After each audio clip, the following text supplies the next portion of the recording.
magmamarinate po tayo. Ito po na marinate ko na itong ating baboy. Tapos ito mayroon akong manok. Ayan. Ngayon, itong na-marinate natin na ano ba yan? Baboy. Okay, ilalagay na natin sa dito. Ayan. Lalagay natin dyan. I-air fryer po natin. Kasama itong manok. Huwag na muna. Okay, so yung baboy mo lang i-ano natin, ma-marinate. So ngayon dadalhin na po natin ito. Okay.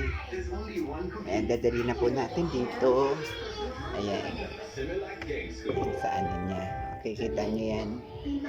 Ayan, lagay natin medyo madilim dito. Okay, so ilalak na natin. Okay. Ayan. Wait lang. Okay, so ayan. Ayan. Okay, so ayan, umilaw na po siya. So, pindutin natin. Ayan. Ngayon, i-ano natin yung meat. Ayan.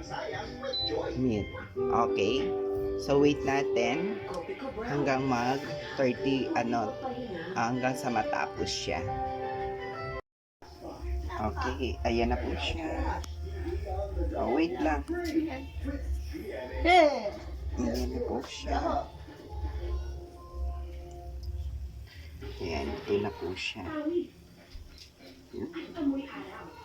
Lakas ang air fryer po ang gamit ko, ha. Kita nyo? Talagang nag-ano talaga siya. Mamantika. Ganda na pag air fryer talaga. Ganda.